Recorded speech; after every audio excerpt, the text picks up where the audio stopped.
गौर से देख लीजिए इस तस्वीर को। बस पर्दा हटने की देरी है। इसके बाद इस पर्दे के पीछे जो तस्वीर आपको दिखेगी उस तस्वीर को देखकर या तो आप चौंक जाएंगे या फिर कहेंगे लुकिंग लाइक अ वाव। जी हाँ, ये तस्वीर ही कुछ ऐसी है और ये तस्वीर आपको बिहार में छोड़कर कहीं और देखने को नहीं मिलेगा। जी हाँ, बुद्ध भगवान की ऐसी तस्वीर जो विश्व में आपको सिर्फ बिहार के बोधगया में ही दिखाई पड़ेगा। पूरा वीडियो हम विस्तार से बताते हैं। उससे पहले भगवान बुद्ध के लिए कमेंट बॉक्स में 2 शब्द जरूर लिखेंगे और वीडियो को ज्यादा से ज्यादा शेयर कीजिए। जो लोग कहते हैं कि बिहार में क्या है उन्हें दिखाइए कि बिहार में जो है वो शायद आपके यहां नहीं है। यानी बोधगया में विश्व का सबसे लंबा स्लीपिंग मोड में भगवान बुद्ध का प्रतिमा है, जिसका अनावरण कल रविवार को हुआ है।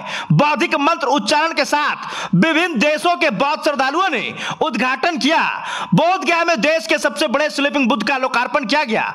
यह 100 फीट लंबी और 30 फीट ऊंचा भगवान बुद्ध की मूर्ति है। उद्घाटन के मौके पर विभिन्न देशों के बौद्ध श्रद्धालु शामिल हुए और अपने अपने देश के बुद्धिस्ट मंत्र उच्चारण के साथ प्रार्थना किया। इसका निर्माण गया बोधगया सड़क मार्ग के अमवा गांव के पास बुद्धा इंटरनेशनल सेंटर के द्वारा उद्घाटन किया गया है। बोधगया में आए विदेशी पर्यटक पहले महाबोधि मंदिर में दर्शन करते थे एवं कई मोनेस्ट्री में भी पूजा दर्शन करते थे, लेकिन अब पर्यटकों के लिए देश के सबसे बड़ा शयन मुद्रा में भगवान बुद्ध के दर्शन कर सकेंगे। वर्ष 2019 में इसकी नींव रखी गई थी और 2023 के अंतिम महीनों में इसका उद्घाटन कर दिया गया। बता दें कि भगवान बुद्ध 4 मुद्राएं में हैं, जिनमें जन्म, ध्यान, साधना और महापरिनिर्वाण शामिल है। कहा जाता है कि भगवान बुद्ध शयन मुद्रा में ही अपने प्राण त्याग दिए थे।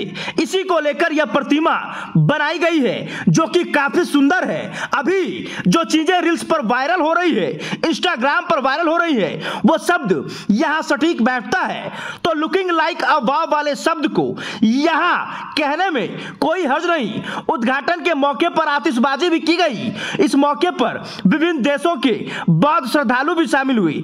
देखिए अब बोधगया से भगवान बुद्ध का क्या रिश्ता है, इस बारे में थोड़ा विशेष हम बता देते हैं। बोधि वृक्ष के बारे में तो आपने सुना ही होगा, वही बोधि वृक्ष जहां भगवान बुद्ध को ज्ञान प्राप्त हुआ था। पहले तो आप ये जान लीजिए कि बोधि का मतलब ज्ञान होता है और वृक्ष का मतलब पेड़, यानी ज्ञान का पेड़। दरअसल बोधि वृक्ष बिहार के गया जिले में बोधगया स्थित महाबोधि मंदिर परिसर में स्थित एक पीपल का पेड़ है। इसी पेड़ के नीचे ईसा पूर्व 531 में भगवान बुद्ध को ज्ञान प्राप्त हुआ था। इस पेड़ की भी बड़ी विचित्र कहानी है, जिसके बारे में शायद ही आप जानते होंगे। आपको जानकर हैरानी होगी कि इस पेड़ के 2 बार नष्ट करने की कोशिश की गई, लेकिन हर बार चमत्कारिक रूप से यह पेड़ फिर से उगाया था। बोधि वृक्ष को नष्ट करने का पहला प्रयास ईसा पूर्व 3री शताब्दी में किया गया था। वैसे तो सम्राट अशोक बौद्ध अनुयायी थे, लेकिन कहते हैं कि उनकी एक रानी तिसरचियता ने चोरी छुपे वृक्ष को कटवा दिया था। उस समय सम्राट अशोक दूसरे प्रदेशों की यात्रा पर गए हुए थे। हालांकि उनका यह प्रयास विफल रहा था। बोधि वृक्ष पूरी तरह नष्ट नहीं हुआ था। कुछ ही सालों के बाद बोधि वृक्ष की जड़ से एक नया पेड़ उगाया था, जो उस पेड़ को बोधि वृक्ष की दूसरी पीढ़ी का वृक्ष माना जाता है, जो करीब 800 साल तक रहा था। दूसरी बार बोधि वृक्ष को नष्ट करने का प्रयास 7वीं शताब्दी में बंगाल के राजा शशांक ने किया था। कहा जाता है कि वह बौद्ध धर्म का कट्टर दुश्मन था। उसने बोधि वृक्ष को पूरी तरह नष्ट करने के लिए उसे जड़ से उखड़वाने को सोचा था, लेकिन जब वो इसमें असफल रहा तो उसने वृक्ष को कटवा दिया और उसकी जड़ों में आग लगवा दी।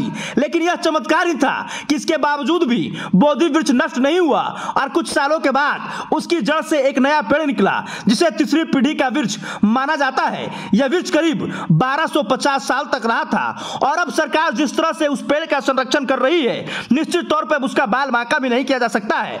बाकी इस प्रतिमा को लेकर आप क्या सोचते हैं और बिहार के बोधगया को लेकर आप क्या कहना चाहते हैं, कमेंट बॉक्स में जरूर बताइएगा और वीडियो को ज्यादा से ज्यादा शेयर जरूर कीजिएगा। धन्यवाद।